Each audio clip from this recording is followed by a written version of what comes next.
Hey, what's up there, YouTubers? It's me again, Brian, aka Gamer55551, and I am back with a My Two Cent Nintendo/gaming video for this week. Some of this is mostly on, the Nintendo side of it, though. In fact, a large chunk of it is, though.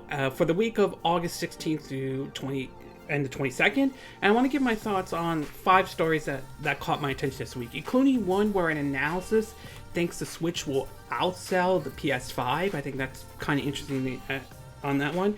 We also heard some interesting rumors in regards of, for the Legend of Zelda series, ranging from a collector's edition for one of the games to a remake of the Wii Skyward Swords, though. The Wii Skyward Swords to be exact.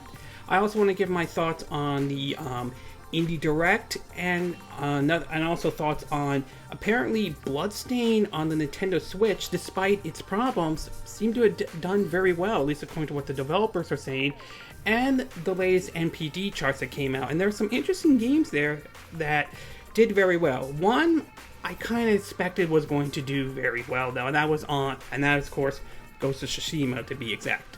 But before we get started, I do want to do a quick rundown, is what I like to call the quick My Two Cents. These are stories that I'm not going to dig too deep into them, but they definitely caught my attention. The first one we want to talk about, and again, before I begin, sorry, I forgot to mention this. All this, any of the stories I talk about, links are in the description, so you could check it out yourself. All right, but anyway, the first one is that there is a rumor or supposedly report coming out that GTA 5, Grand Theft Auto 5, could be coming to the Google Stadia. And I will say, personally, I have nothing against that. I don't mind seeing Grand Theft Auto 5 come to Google Stadia, considering Red Dead Redemption 2 came to Stadia. Not to mention that game kind of impressed me on Stadia, considering how quick that one was load, especially when you boot it up the first time, compared to how it was on the PS4 and all that stuff. That said, as much as I don't mind Grand Theft Auto 5 coming to Google Stadia, you can't help but feel that, let's be honest, Rockstar is milking that game to death, much like how Bethesda does with Skyrim. So, but still, we'll have to wait and see if this story turns out to be true. For me, I certainly wouldn't mind Grand Theft Auto 5 coming to Google Stadia, though. Nor wouldn't mind if they port over Grand Theft Auto 4 either. The next one we want to talk about, next one also, is that there is a report that a remaster of the Need for Speed Hot Pursuit was spotted on the Amazon listing right now. We don't know of any confirmation at this time.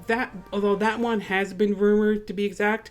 We'll see if that one comes over. I'm a little iffy about EA and their support for the Nintendo Switch. It's possible things could be turning around for them, but still kind of iffy on it, though. But we'll have to wait and see whether that listing turns out to be true or not. Sometimes they are hit and miss. Sometimes they're right. Sometimes they're not always right. The next thing I do want to talk about is that Retro Studio is looking to hire a lead producer for Metroid Prime 4. So, I mean, that certainly is nice that they're hiring more and more people, but at the same time, it basically does mean that we're going to be waiting a while, though. And although I applaud Nintendo for apologizing for that the game did not live up to the standard when they had this Eternal developer working on it, I still think they deserve some criticism over the fact that why didn't they go with Retro in the first place. The next one to talk about is that there's now a report coming out that the Nintendo Switch will be coming to Brazil soon, which is certainly nice. Supposedly Nintendo pulled out because there were some issues in terms of cost or something like that, but the fact that they're bringing it to Brazil now, it seems though they may have addressed some of the problems that may have existed before. Hopefully we'll see how well the Switch does in Brazil. Maybe that one will do very well. I mean, I think the Switch, and I think they opened up the Nintendo store in Tel Aviv, Israel, and so far it seems to be doing well over there. So we'll see how well it does in Brazil. The next thing I do want to talk about is that there is a report coming out that supposedly a remake of Prince of Persia could be happening, though. It's unclear which Prince of Persia game they're going to be talking about. Some people speculate it could be the remake of the original 2D Prince of Persia. You may be using UbiArts. Other points to the sort of the Sands of Time trilogy. Others could point to basically the Prince of Persia game, or the rebooted one. I think that was like in 2008 or 2009. That was on the PS3 360s. Other possibilities, it could be Prince of Persia, The Forgotten Sands, which came out around the time that Prince of Persia, the Sands of Time movie came out. Basically, the Wii version was a bit different than what the PS3 and the Xbox 360 has gotten. So it's unclear or not what version it would be, and it's unclear whether this is true or not, although supposedly it's coming from the same site that leaked The Witcher 3 Wild Hunt for the Nintendo Switch before it was announced, and that turned out to be true, so it's just worth to point that out. And last but not least, supposedly there is rumors going around that basically a debug or anything like that was found in Tony Hawk Pro Skater 1 and 2's warehouse level, and supposedly it had icons for both the Nintendo Switch, both the Switch Joy-Cons, the Pro Controller, and the Switch itself. Many people believe this is an indication that Activision Blizzard will be taking this over, will be bringing Tony Hawk Pro Skater 1 and 2 over to the Nintendo Switch.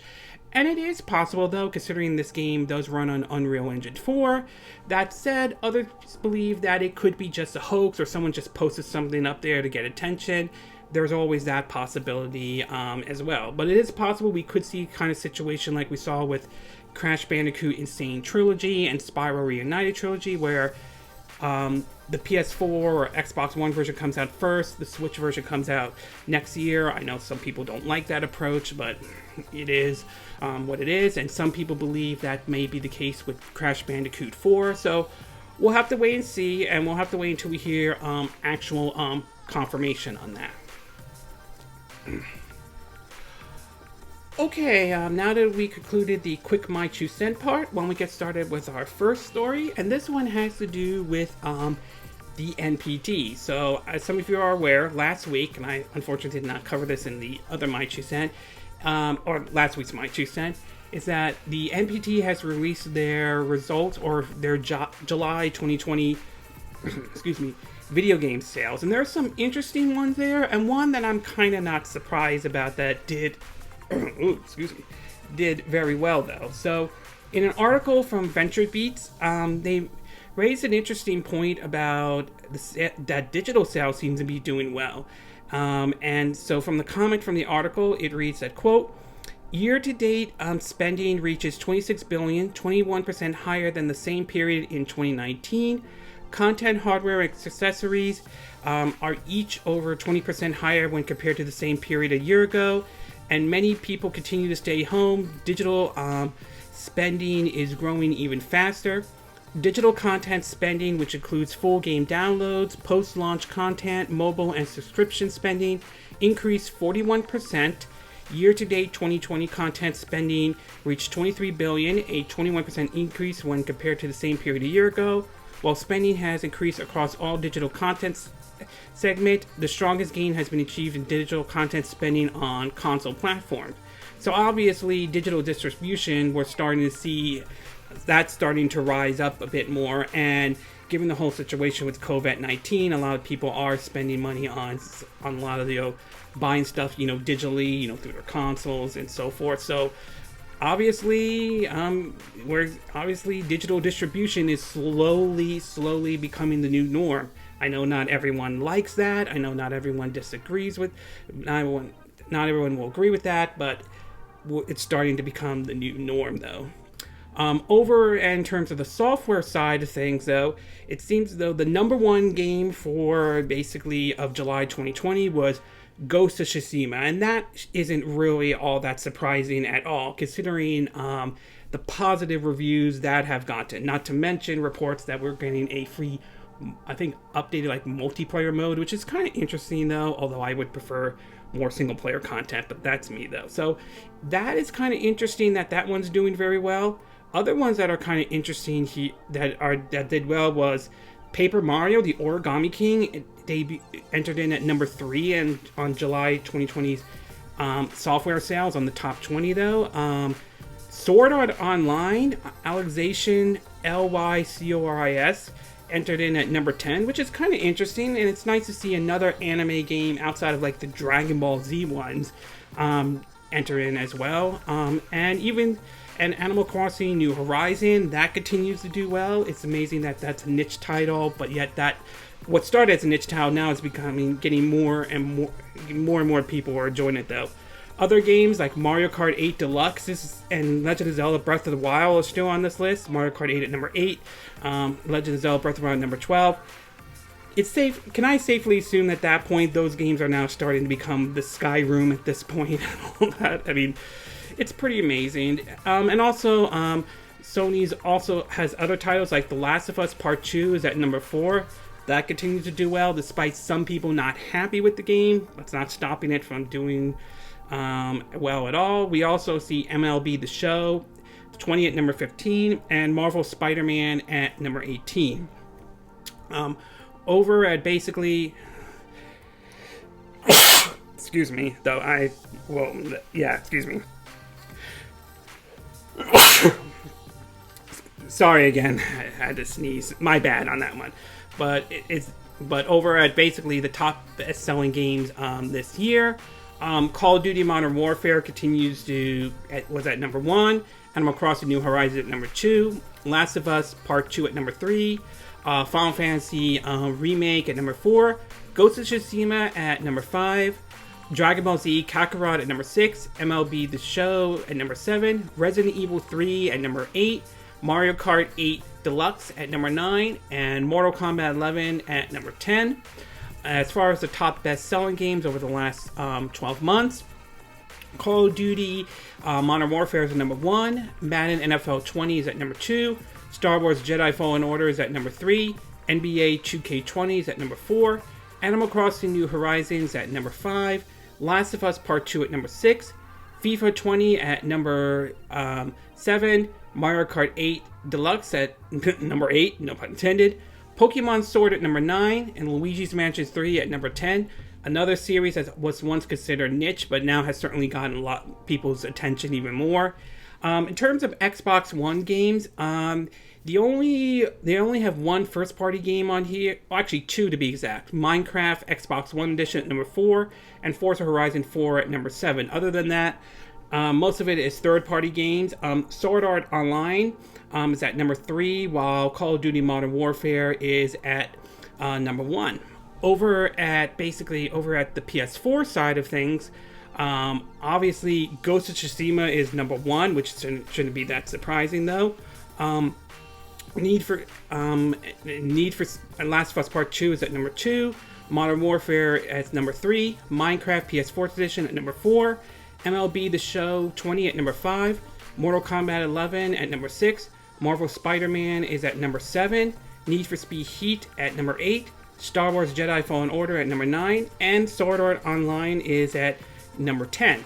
Over at the Nintendo Switch side of it, it's all first-party games though, but interestingly enough, Paper Mario The Origami King is at number 1, Animal Crossing New Horizon at number 2, Ring Fit Adventure at number 3, Mario Kart 8 Deluxe at number 4, Super Smash Bros. Ultimate at number 5, Legend of Zelda Breath of the Wild at number 6, New Super Mario Bros. U Deluxe at number 7, Super Mario Odyssey at number 8, Super Mario Party at number 9, and Pokemon Sword at number 10. Interesting, Sword is doing well and not Shield as much.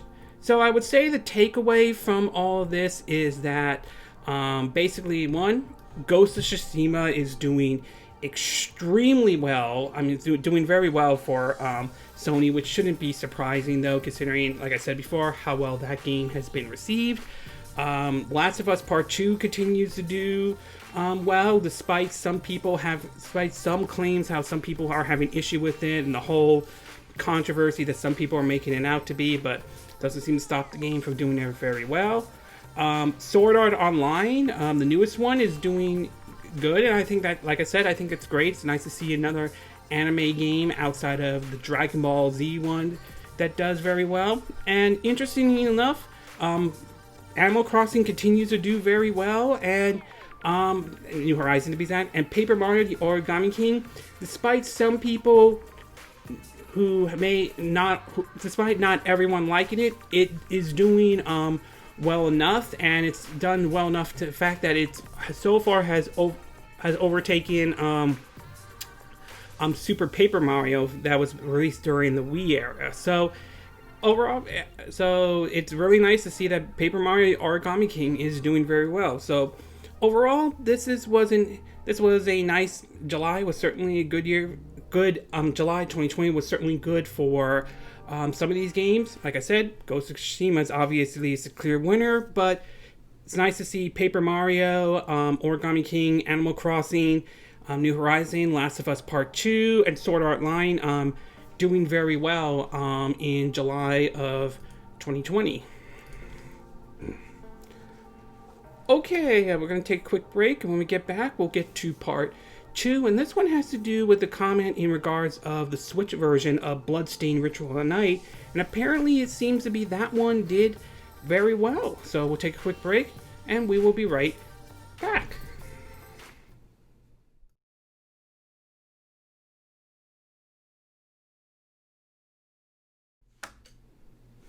Okay, and we are back with part 2 of our My True Scent video, and for this one, we're going to be taking a look at Bloodstained Ritual of the Night, particularly the Switch version to be exact, although they talked about the other versions and all that stuff. Now, I'm sure most of you are aware, last year, Bloodstained Ritual of the Night was released. Full disclosure, I backed that game when it was originally announced for Kickstarter. And basically, the game has received mostly positive response and all that stuff from all the different versions. Though the Switch version was sort of like an odd situation. Though that version for many people was kind of like the weakest version compared to the other ones, and many people complained about how that version didn't work, or that version had some issues and all that stuff. Although at the time, I didn't run into any major problems with it though, but I can't say others may have. And basically, it came out clearly that the developers at the time kind of dropped the ball on that version, treating that one not as important as, say, the PS4, Xbox One, and PC version.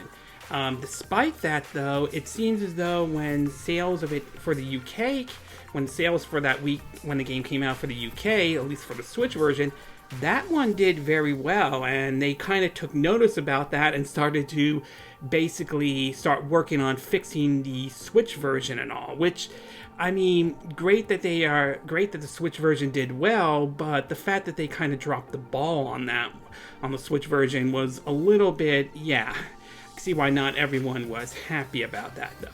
Well, apparently it seems that the Switch version may have did well above the expectations that the developers thought, at least according to what they're saying. From an article from Nintendo Everything, though, which they translated from an interview they had with Famitsu, there were some questions that they asked, and some of the questions they asked were this, quote, "You launched the game on PC, PS4, Xbox One, and Nintendo Switch. Which platform had the biggest response?" And they answered by saying that, quote, "The Nintendo Switch sales were well above our expectations. The game launched 1 week later on Switch than on other consoles, and I figured fans wouldn't be able to wait the extra week for the Switch version, so that was unexpected."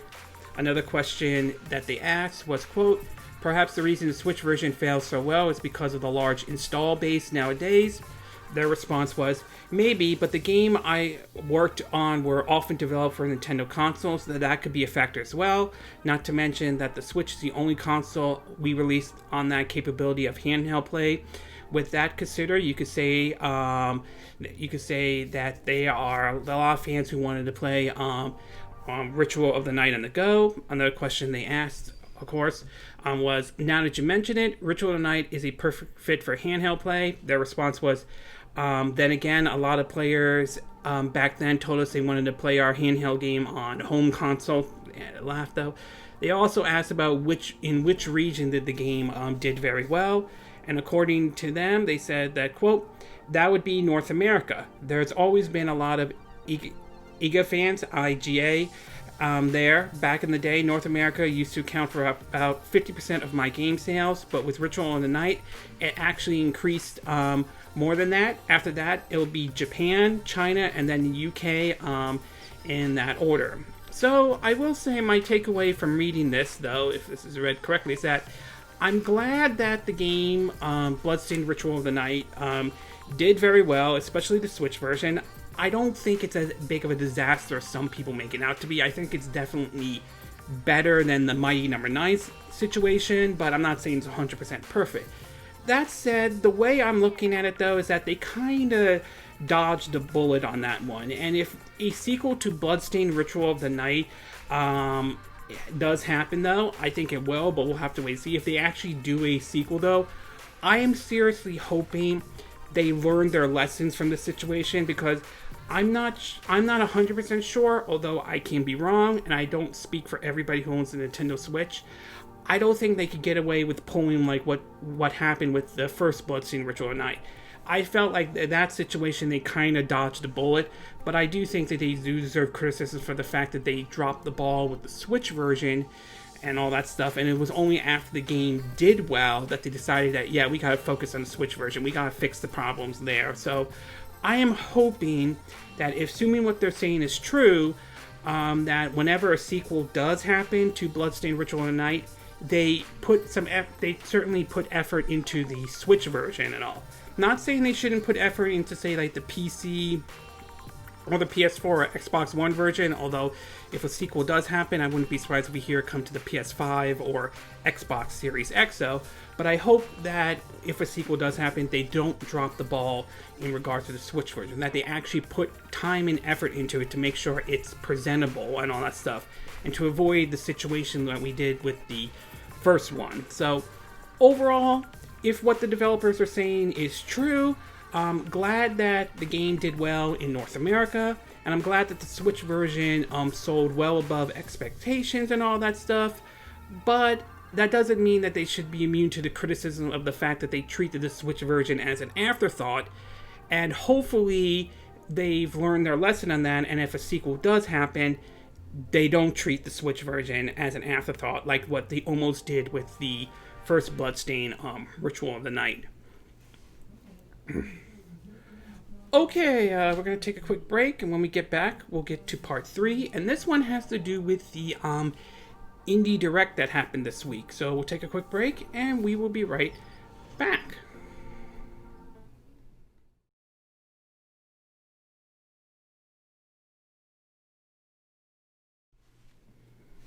Okay, and we are back with part 3 of our My 2 Cent video, and for this one, we're going to be taking a look at this week's Indie Direct, though. And I will say, based on watching this Direct, though, I have to say, from a presentation standpoint, this one was definitely better than the last Direct. I mean, I won't go as far as saying with the last Direct I'm losing absolute sleep over it, like some folks on the internet does, but I will admit it was kind of disappointing in a certain degree. Although, I will say the announcement of a remastered version of Shin Megami Tensei 3 coming to the Switch, along with seeing some footage of Shin Megami Tensei 5 coming to the Switch next year, that was probably the bright spot for that one. But for this Direct, though, I will say, presentation-wise, this one was definitely good. Yes, it was an Indie Direct, so that means you weren't going to see huge titles or anything like that, which was expected and all that stuff, and nor the kind of big surprise like we saw with games like, say, Cuphead and all that. But either way, I will say this was good, and there were certainly games that definitely stood out for me the most. Some of the stuff we learned from the Indie Direct was that Untitled Goose Game is getting a multiplayer mode, and supposedly it will also be getting physical version soon, though. I still have to try that game out, but I'm thinking about maybe waiting until the physical version comes out, although I've heard a lot of things about that. There were also different kinds of games like Hyperspace Outlaw. Card Shark looked kind of interesting, especially coming from Devolver Digital, which I'm starting to slowly like that publisher a lot. Yes, their Devolver Digital Direct was just weird and bizarre, but gotta give credit to that developers who do put out some really good games and all that stuff. And Card Shark looks like another one I will definitely keep an eye out for that one, although that won't come out until next year. This one basically has you figure out how to cheat your way to the top in 18th century French society and all that stuff.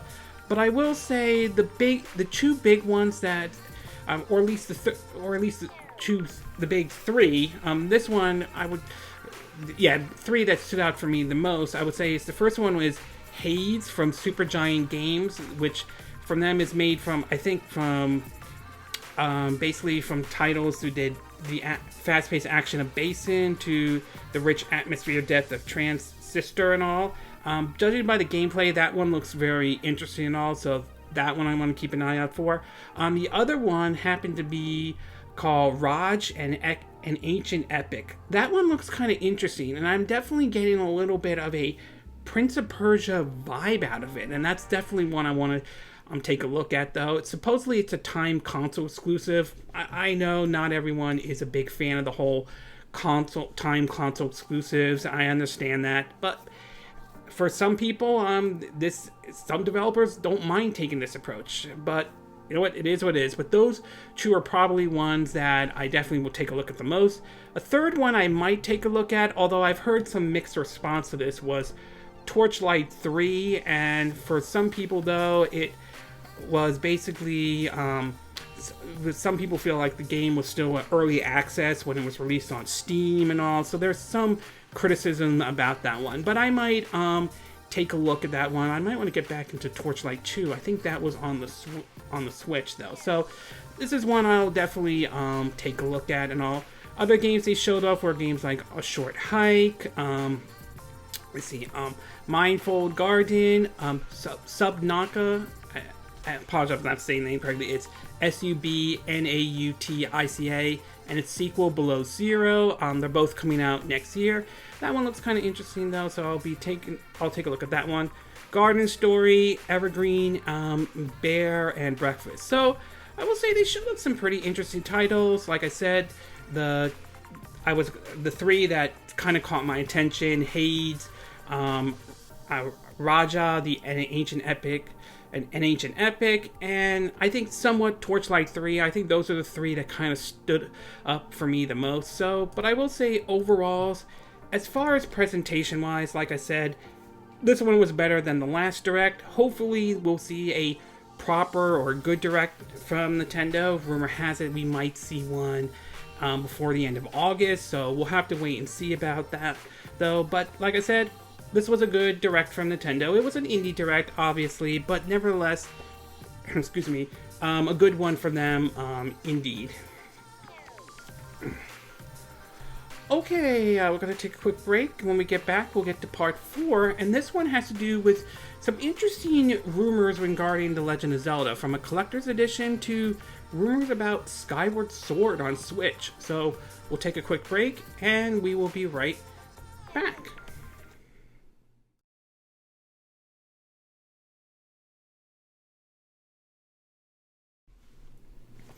Okay, and we are back with part 4 of our My 2 Cent video, and for this one we're going to be talking about an interesting rumor that has been popping up lately for The Legend of Zelda and all that. So next year, supposedly, again I apologize if I'm getting the anniversary names wrong and that stuff, is that we could be seeing that, excuse me, next year we'll be seeing either a 30th or 35th anniversary. I think the 35th anniversary is the Mario one, but again, if I get that wrong, I apologize, of the Legend of Zelda series, which has really become, like with Mario, though, one of the staples for the Nintendo series, especially when Link, especially with the Nintendo 64 release of Ocarina of Time, which really, I think that one that really got a lot of people's attention, and since then the series has been, great and all that stuff. I have my personal favorites, Majora's Mask being my all-time favorite, along with Breath of the Wild, though. I still think that game is good. I know some people disagree, but I still enjoy it, though. Well, interestingly, 2 rumors have recently popped up in regards to the Zelda series. One has to do with the upcoming sequel to Breath of the Wild 2, although I wouldn't be surprised if they call it something else. And this has to do with a collector's edition may have recently popped up. In an article from Nintendo Life, it reads that, quote, "A listing for a collector's edition of the upcoming Breath of the Wild 2 has been spotted online, potentially giving away a secondary fancy physical release. The list in question can be found on WT&T, a French retailer which previously leaked the existence of Witcher 3 on Switch ahead of its time alongside several other sites. The listing allows customers to register their interest for the product, and it shows a price of 82.82 euros, though, although right now they have, if this is true, they have the place order at 12/31/2020. Again, that's a placeholder, so I don't expect that to be the official date or anything like that, though. As far as a collector's edition for Breath of the Wild 2, personally, I'm still waiting to hear official confirmation on that, but it wouldn't surprise me if one existed. I mean, after all, the first Legend of Zelda Breath of the Wild got a collector's edition when that game came out, so it wouldn't surprise me if this one turns out to be true. So I believe that a collector's edition for Breath of the Wild 2 will more than likely happen. I don't expect it to be called Breath of the Wild 2. It could be called something else, though, but it's always a possibility it could be called Breath of the Wild 2, but I believe it will probably be called something else. I mean, the sequel Ocarina of Time was called Majora's Mask. The sequel to Wind Waker was called Phantom Hourglass, so I suspect it's going to be called something different, but I could be wrong on that. Meanwhile, another rumor has popped up basically pointing out the possibility that Skyward Sword could basically be coming to the Nintendo Switch. It was first reported from the same article that showed that a UK listing popped up for basically The Legend of Zelda Skyward Sword, though.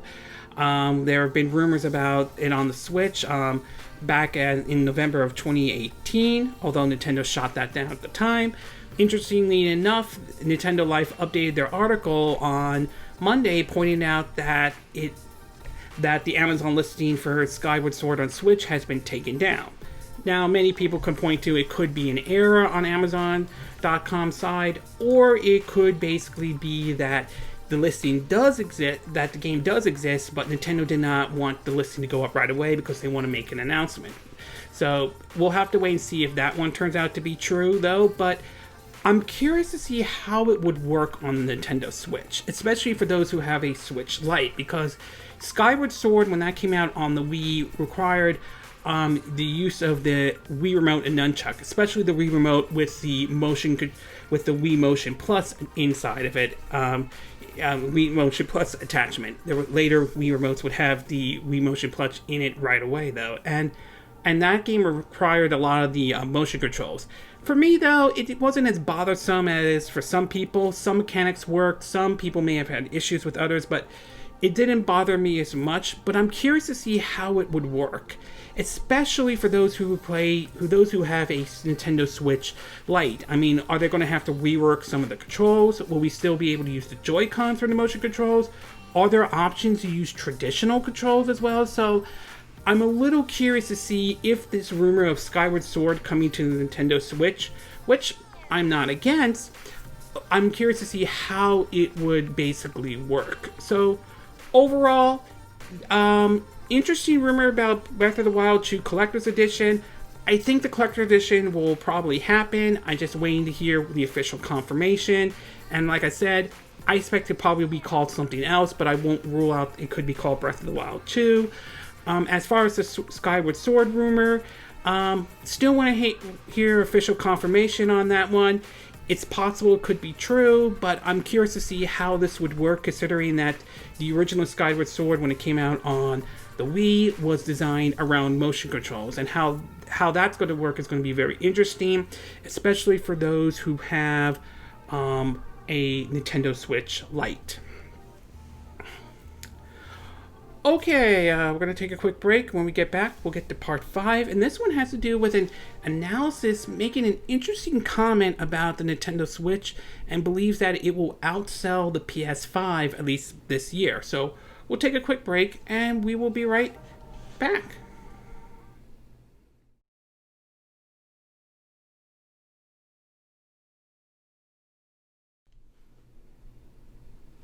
Okay, and we are back with our 5th and final part of our My 2 Cent video, and for this one, we're going to be taking a look at basically An interesting comment that an analysis made in regards of how the Switch will do during when the PS5 and particularly the Xbox Series X comes out. So as some of you are aware of, basically the PS5 and Xbox Series X will be launching this year, though. It's going to be very interesting to see how those systems will launch, especially with the whole COVID-19 situation going on, though. But one of the things that I was wondering is that when those systems launch, what kind of position will the Nintendo Switch be in? Will it be in a good position? Will it be in a bad position? Well, one analysis made what apparently is a very interesting comment, and it will be really interesting to see how this plays out. From an article from GoNintendo.com, it basically reads that a analysis company called Ace Research Institutes put out a new report on what they see this holiday season, and according to them, the Switch should end up as a big winner. In particular, the report states that the Switch should have no trouble surpassing PS5 sales this holiday season. Their comment reads that, quote, Nintendo business performance will continue to be strong in the second quarter, and I see that the Switch, which is significantly inferior in performance, will overwhelm the PS5 during the Christmas season. Now, that's very interesting to hear that comment, to be exact, and I'm very curious to see how well it will, if that turns out to be true. It's possible it could be true, since we don't know the price point of the PS5 or Xbox One Series X, although rumors are pointing towards it being around, like, say, $500 to $600, which, if that is technically true, then it is possible that some consumers might be a little turned off of picking up a PS5 or Xbox Series X right away and might consider picking up the Nintendo Switch. Not to mention, the Switch is sort of aiming for a different market than what the PS5 or an Xbox Series X, though. Still, it is an interesting comment that this analysis basically said, though, and it's going to be really interesting to see how the holiday season plays out for those. For that system. I mean, up to this point, the Switch continues to dominate and do very well, especially considering this, although the PS4 and Xbox One still did very well, but right now they're in their twilight years, and when people are gearing up for the new systems, and it's going to be really interesting to see what position the Switch is going to be.